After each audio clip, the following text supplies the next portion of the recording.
wabarakatuh. Halo teman-teman edukatif sekalian, perkenalkan nama saya Rida Afifah, mahasiswi program studi pendidikan bahasa Jepang, Fakultas Keguruan dan Ilmu Pendidikan, Universitas Muhammadiyah Profesor Dr. Hamka semester 4. Kali ini saya bersama rekan-rekan berkesempatan untuk melakukan observasi pengenalan lapangan persekolahan atau yang disingkat dengan PLP tahap 1 di Madrasah Aliyah Pondok Pesantren Darussalam, Kasomalang, Subang.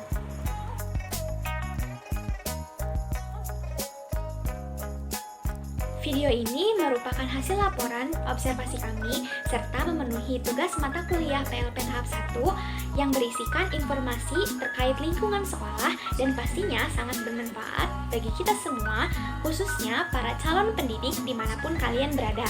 Langsung saja, mari kita simak beberapa informasi dari para narasumber kami berikut ini. Semoga bermanfaat. Ya, pertanyaan yang pertama kepada Bapak Kepala Sekolah yang pastinya sudah lama ya Pak mengenal kehidupan sekolah itu seperti apa. Tentunya mengenal juga sudah banyak karakter serta budaya yang ada di sekolah. Nah, bisa dijelaskan Pak bagaimana sih kultur dan budaya yang ada di Ponpes Darussalam serta karakteristik umum para peserta didik yang ada di Pondok Pesantren Darussalam tuh seperti apa? Ya, berarti ini pertanyaan untuk anak ya? Iya, Pak. Dan kelembagaan berarti ya. Pertama saya jelaskan dari sisi kelembagaan, betul. Dari sisi kelembagaan untuk pembinaan karakter disiplin anak ya dikenal oleh barangkali siswa termasuk seluruh guru. Begitu awal masuk yang disebut dengan istilah Pekan Khutbatul Ares menjelaskan tentang istilah pancajiwa ya.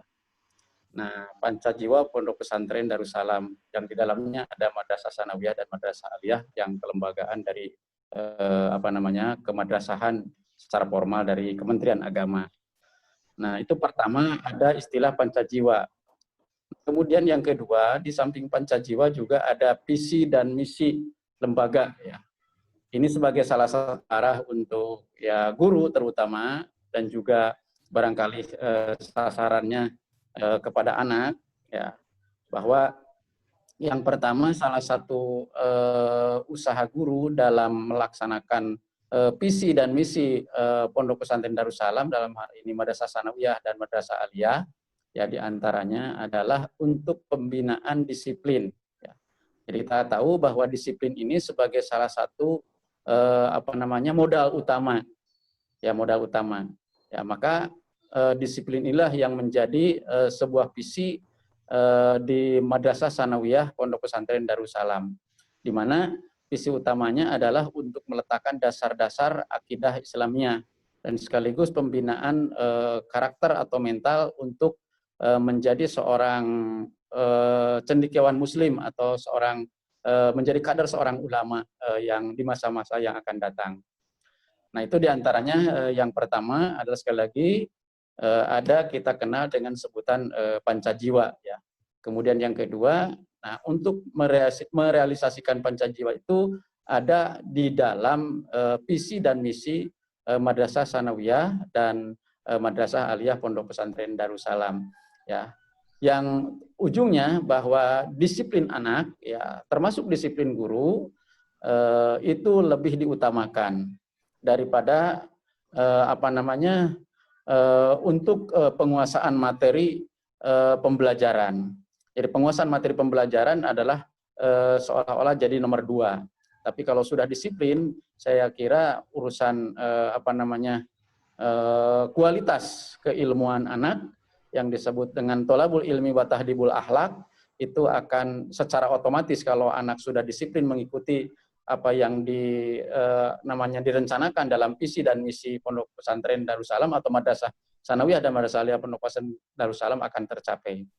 Itu barangkali yang pertama ya. Kemudian yang kedua ya, maka Kementerian Agama dalam hal ini juga menentukan sebuah moto untuk Madrasah Sanawiyah dan Madrasah Aliyah. Di antara motonya adalah ya lebih baik madrasah dan madrasah lebih baik.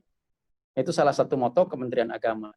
Maka di Darussalam tentu saja sebagai bagian daripada dari Kementerian Agama, dalam hal ini Madrasah Sanawiyah dengan Madrasah Aliyahnya, maka moto itu atau moto madrasah lebih baik dan lebih baik madrasah, maka di dalamnya tentu saja harus tanggung jawab kepada isi dari moto tersebut.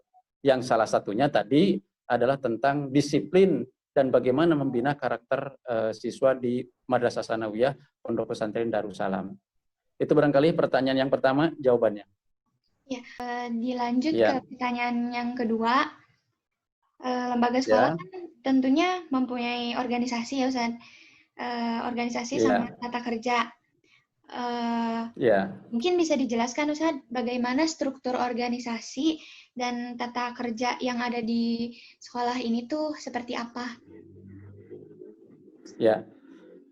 Pertama, barangkali organisasi yang berkaitan secara formal dari Kementerian Agama ya, secara formal.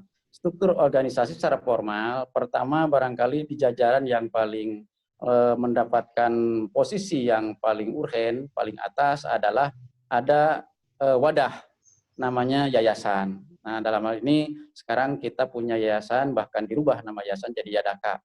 Itu Yayasan Darussalam Kasomalang. Nah, kemudian kebijakan ketua yayasan sebagai wadah sebuah organisasi di lembaga pendidikan, maka menentukan dan menunjuk ya kamad namanya. Kamad itu kepala madrasah.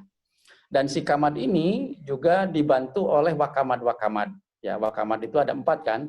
Pertama adalah wakamad kurikulum, kemudian wakamad kesiswaan, kemudian wakamad sarana prasarana, dan wakamad humas. Nah, dari wakamad itu strukturnya terus turun ke bawah ya. Nah, dari wakamad ini kan langsung ke wali kelas ya, ke wali kelas. Nah, wali kelas, kemudian dari wali kelas ya tentu saja turunannya adalah ke bawahnya adalah para guru mata pelajaran atau guru bidang studi ya. Itu secara struktur ya. Kemudian dari guru bidang studi ya, maka ada istilah malah ditambah dan bukan hanya wali kamar, tapi ada istilah wali pembimbing khusus. Kalau di perguruan tinggi berarti wali untuk membimbing satu bidang atau satu jurusan. Nah, istilah di kita dengan sebutan adalah wali kamar. Nah, itu para wali kamar itu bekerja dengan wali kelas ya, wali kelas yaitu yang strukturnya langsung ke anak. Nah, itu barangkali secara strukturnya. Sekali lagi, pertama ketua yayasan atau pertama ketua pembina yayasan, ya ketua pembina itu atau dewan pembina yayasan itu kan yang mengangkat ketua yayasan.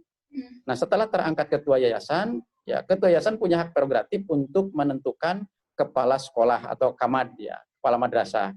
Nah, kamad ini setelah ditentukan oleh ketua yayasan, maka dibantu oleh tadi 3 wakamad atau kalau istilah di sekolah lain adalah wakasek ya, wakil kepala sekolah. Ini wakamad wakil kepala madrasah, bagian kurikulum, kesiswaan, kemudian sarana prasarana, dan juga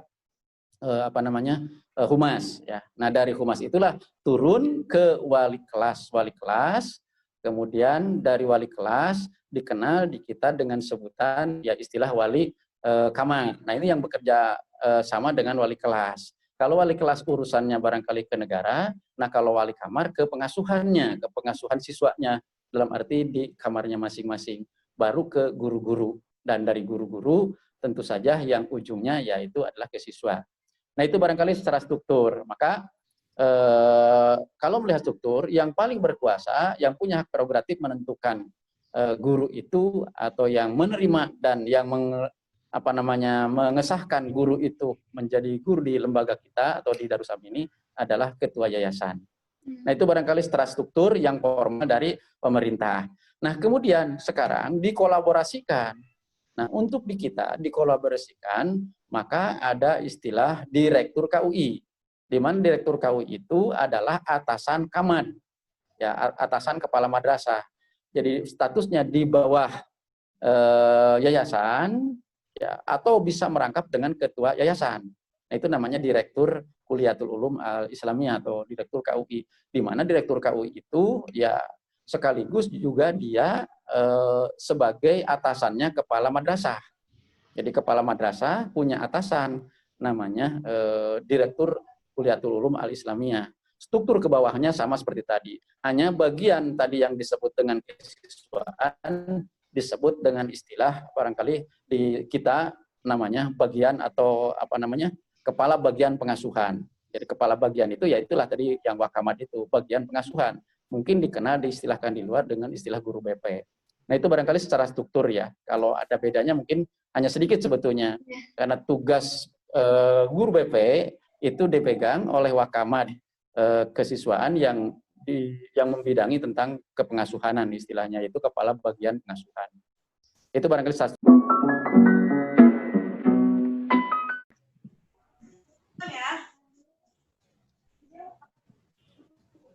Untuk kegiatan seremonial formal seperti upacara bendera, rapat, atau briefing, apakah ada prosedur khusus dalam pelaksanaan kegiatan tersebut, Bu?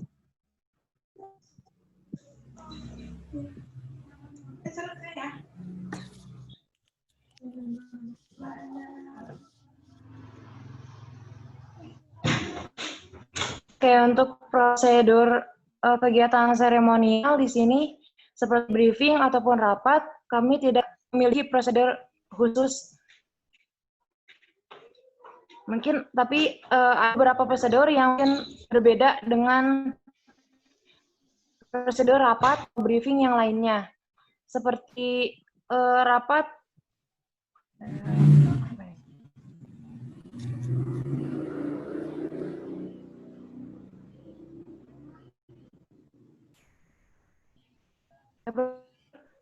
kegiatan kami pasti diawali dengan menggunakan bahasa resmi, yakni bahasa Inggris dan bahasa. Mungkin yang perbedaan dari bahasa saja, tidak menurut prosedur ini mengikuti prosedur rapat ataupun briefing yang lainnya. Namun mungkin yang berbeda adalah bahasa yang kami gunakan. Kami menggunakan bahasa Inggris dan bahasa Arab sebelum kami memulai kegiatan, kami membicarakan hal inti seperti itu.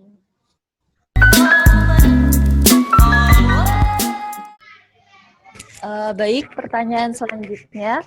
Pastikan di setiap sekolah itu dia ada kegiatan-kegiatan ya, baik dari kegiatan kurikuler, kokuler, maupun ekstrakurikuler. Nah, kira-kira kegiatan-kegiatan rutin yang dijalankan di sekolah kamu itu apa aja? Dan pelaksanaannya itu bagaimana? Bisa tolong dijelaskan?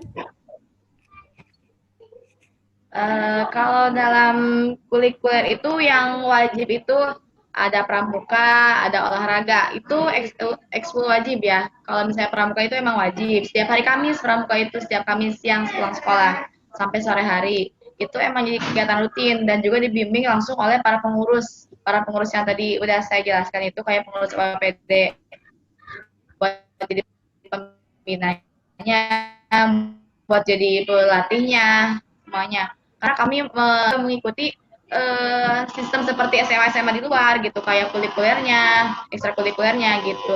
Dan juga di sini yang menariknya itu ekskul kesenian. Ekskul keseniannya itu ada banyak.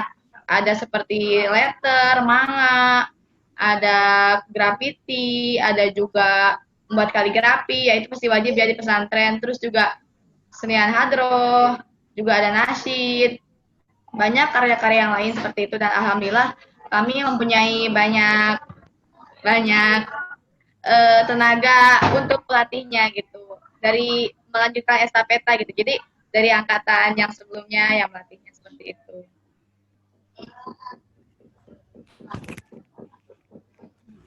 Baik, untuk pertanyaan terakhir ya.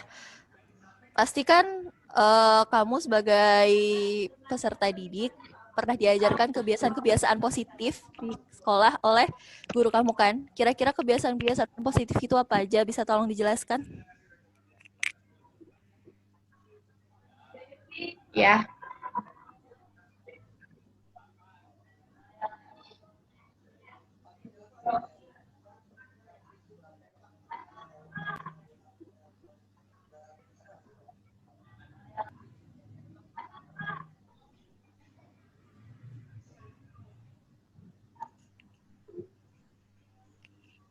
Bisa dijawab pertanyaannya? Oh, oke. Atau perlu Dari kami sendiri, misalnya pengurus itu pasti namanya turun ke anggota setiap hari itu untuk mengecek dan juga melaporkan kepada guru-guru bahwa mereka itu kan guru-guru itu kan supervisor. Jadi kami itu dibiasakan untuk selalu hormat kepada guru, untuk selalu membiasakan menggunakan dua bahasa tersebut, bahasa Arab dan bahasa Inggris, karena di kami itu sistemnya adalah pondok pesantren bahasa yang diutamakan. Jadi bukan salafi dan juga bukan tahfiz, tapi pondok bahasa. Jadi kami dibiasakan oleh para guru-guru kami untuk selalu menggunakan bahasa resmi, yaitu Arab dan bahasa Inggris.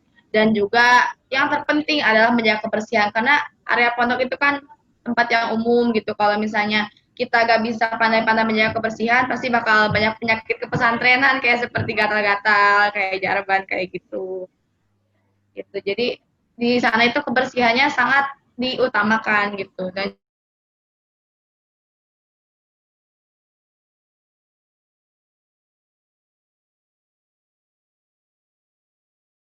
ujian lisan sama ujian tulisan. Jadi kami benar-benar dipantau dalam masalah belajar malam ataupun belajar di kelas seperti itu. Terima kasih atas jawabannya. Alhamdulillahirobbilalamin, kita sudah menyelesaikan sesi wawancara ini. Walaupun ada beberapa kendala dari sinyal, dan terima kasih juga kepada Ananda Siti Fadilah sudah meluangkan waktunya untuk mengikuti acara wawancara ini. Dan semoga info-info yang kita dapatkan akan bermanfaat, terutama bagi kami selaku calon pendidik. Baik, dengan ini wawancaranya saya tutup. Assalamualaikum warahmatullahi wabarakatuh. Waalaikumsalam warahmatullahi wabarakatuh. Waalaikumsalam warahmatullahi wabarakatuh.